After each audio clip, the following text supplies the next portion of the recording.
നമ്മൾ ലക്ഷ്യത്തിനെ സാക്ഷാത്കരിക്കാൻ, ആത്മസാക്ഷാത്കാരത്തിന് ഗുരുവിൻ്റെ മാർഗദർശനം നമുക്ക് ആവശ്യമാണ് എന്ന് ശാക്തേയ ദർശനങ്ങൾ പറയുന്നു. എന്നാൽ ആദ്യം നമ്മൾ നിഷ്കാമകർമ്മം കൊണ്ടും ഭക്തി കൊണ്ടും പക്വത ആർജിക്കണം. അതില്ലാതെ ഗുരുവിനെ ആശ്രയിച്ചതുകൊണ്ടോ തത്വോപദേശം കേട്ടതുകൊണ്ടോ പൂർണ്ണമായി നമുക്ക് പ്രയോജനം കിട്ടുകയില്ല. ഇത് പറയുമ്പോൾ ഒരു കഥ ഓർക്കാണ്. ഒരാൾ സത്യത്തെ അന്വേഷിച്ച് നടക്കുകയായിരുന്നു. ഒരാൾ വൃക്ഷച്ചുവട്ടിലിരിക്കുന്ന ഒരു മനുഷ്യനെ കണ്ടുമുട്ടി. ഒരു പക്ഷേ ഇയാൾക്ക് സത്യത്തിലേക്കുള്ള വഴി അറിയാമായിരിക്കും എന്ന് കരുതി ആ മനുഷ്യനോട് വഴി ചോദിച്ചു. അയാൾ പറഞ്ഞു, നോക്കൂ, നിങ്ങൾ നടന്നു പോകുമ്പോൾ ഒരു ആൽവൃക്ഷത്തിൻ്റെ ചുവട്ടിൽ എത്തും. ആ വൃക്ഷച്ചുവട്ടിൽ ഒരു മനുഷ്യൻ ഇരിപ്പുണ്ടാവും. ആ വൃക്ഷത്തിൻ്റെയും ആ മനുഷ്യൻ്റെയും ലക്ഷണം ഞാൻ പറയാം. അദ്ദേഹത്തെ കണ്ടാൽ ഏകദേശം എന്നെപ്പോലെ ആയിരിക്കും. അദ്ദേഹമാണ് നിങ്ങളുടെ ഗുരു. അദ്ദേഹത്തെ ആശ്രയിച്ചാൽ നിങ്ങൾ ലക്ഷ്യത്തിലെത്താൻ സാധിക്കും. ഇത് കേട്ട് സാധകൻ സഞ്ചാരം തുടങ്ങി. ഓരോരോ ആഴ്ച വിട്ട് ചെന്ന് നോക്കും, കാണില്ല. അങ്ങനെ അവിടെ കിടന്ന് പിന്നെ നടന്ന് ഒരു സന്ധ്യയാകുമ്പോൾ ഒരാഴ്ചയോട് കണ്ടുപിടിക്കും, അവിടെ കിടന്ന് അങ്ങനെ അങ്ങനെ അങ്ങനെ അങ്ങനെ കുറേ വർഷം കടന്നു.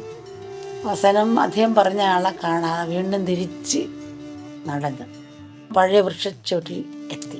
അദ്ദേഹം ആദ്യം ചോദിച്ച ആ മനുഷ്യൻ്റെ അടുത്തേക്ക് എത്തി. അദ്ദേഹം പറഞ്ഞ മാതിരിയുള്ള ആൾ തന്നെയാണ്, കണ്ണും ലക്ഷണങ്ങളെല്ലാം ഉള്ള ആൾ ഈ പറഞ്ഞുകൊണ്ട് ആൾമറിച്ചുകൊണ്ടിരിക്കുന്നത്. ഇദ്ദേഹം പെട്ടെന്ന് ഞെട്ടി. ഓ, എൻ്റെ ഗുരു ഇയാൾ തന്നെയോ? 30 വർഷം മുമ്പേ കണ്ട് അദ്ദേഹം പറഞ്ഞ കാര്യങ്ങൾ അപ്പം ഞാനിവിടെ ശ്രദ്ധിച്ചില്ല.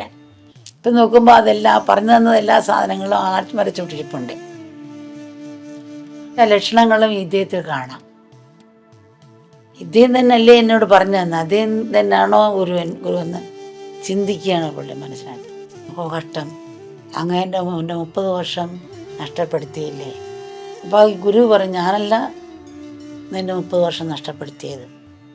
വൃക്ഷത്തിൻ്റെയും ഗുരുവിൻ്റെയും സകല ലക്ഷണവും ഞാൻ പറഞ്ഞു തന്നില്ലേ. നിങ്ങൾ ഈ വൃക്ഷത്തിലേക്ക് നോക്കിയില്ല, എൻ്റെ മുഖത്തിലേക്ക് ശ്രദ്ധിച്ച് നോക്കിയില്ല. ഞാൻ നിനക്ക് വേണ്ടി കഴിഞ്ഞ 30 വർഷവും നിന്നെ കാത്തിരിക്കുകയായിരുന്നു. ഇവിടെ നീ തിരിച്ചു വരുമെന്ന് എനിക്കറിയാമായിരുന്നു. കാരണം നീ അങ്ങനെ ഒരേ ചിന്തയെ തന്നെ തേടി തേടി തേടി തേടി തേടി തേടി ഓരോ ആലുകാരും ആൽമരം, ഇതാണോ ആൽമരം, എങ്ങനെ വല്ലതുണ്ടോ, അങ്ങനെ നോക്കി നോക്കി നോക്കി നോക്കി നോക്കിയാണ് പോയത്. മനസ്സിനകത്ത് അങ്ങനെ അലഞ്ഞ് തിരിഞ്ഞ് നോക്കിയപ്പോഴും അതേ ലക്ഷണത്താളെ നീ ചിന്തിക്കുന്നുണ്ടായി. അങ്ങനെ നിനക്ക് ഇപ്പോൾ പക്വതയും വന്നു മനസ്സിനകത്ത്. പക്ഷേ പറഞ്ഞു തന്നപ്പോൾ നീ ശ്രദ്ധിച്ചില്ല. ഈ ആൽമരം എങ്ങനെയാണ് പറഞ്ഞപ്പോൾ എങ്ങനെ ഇരിക്കുന്ന ആൽമരം എന്നുള്ള എന്നെ ഈ ആൽമരത്തിലോട്ട് നോക്കുകയോ എന്നെ നോക്കുകയോ അത് ഒറ്റ പോക്ക് പോയി. നിനക്ക് കാണാതിരുന്നപ്പോൾ പുള്ളിലേക്ക് ശ്രദ്ധ വന്നു, എങ്ങനെയായിരിക്കും ആൽമരം എന്നുള്ള. തിരിച്ചു വന്ന് ഈ ആൽമരത്തിൽ നോക്കി പറഞ്ഞതെല്ലാം ഉണ്ട്. അങ്ങനെ നിനക്ക് മനസ്സിലായി. അപ്പം അടുത്തു നിന്നുകൊണ്ടോ ഉപദേശം കേട്ടതുകൊണ്ടോ ആ ഒരു ഹൃദയത്തിന് ഉണർവില്ലാത്തിടത്തോളം ആ വിനയം വരത്തില്ല, സമർപ്പണം വരത്തില്ല. ഇരട്ടിക്ക് കള്ളങ്ങളും കപടതകളും ഒക്കെ പറഞ്ഞിട്ട് അങ്ങനെ ഒരു രീതി വരും. ക്ഷീരമുള്ളവർ അവിടെയും ചോട്ടിനും ചോര തന്നെ കൊതുവിന് കൊതും. പാലുള്ള അകടിൽ പോയാൽ കൊതുവിന് ചോരയാണ് കിട്ടുന്നത്. തവളയ്ക്ക് ഒരു പുഷ്പത്തിൻ്റെ ചെടിയെ ചുവട്ടി കിടക്കുന്ന അതിൽ വരുന്ന കൊതുവിനെയാണ് എടുക്കുന്നത്, തിന്നുന്നത്. ആ പൂവിനെയല്ല കാണുന്നത്. പക്ഷെ പണ്ട് വന്ന് തേനിന് വരുന്നുണ്ട്. ആ തേനുമുണ്ട്. ഒരു ലൈറ്റ് ഹൗസിൻ്റെ ചുവട്ടിൽ ഇരുട്ടെന്ന് പറഞ്ഞാൽ പറയും നമ്മൾ അലുവ ചട്ടകം കൊണ്ട് വരാം. ചട്ടകത്തിന് എന്താ ഗുണം? നമ്മൾ പശുവിന് പുല്ല് വെച്ചിരുന്നു. ലാടൻ വന്ന് അത് ഔഷധം ഒഴിച്ചുകൊണ്ട് പോകും.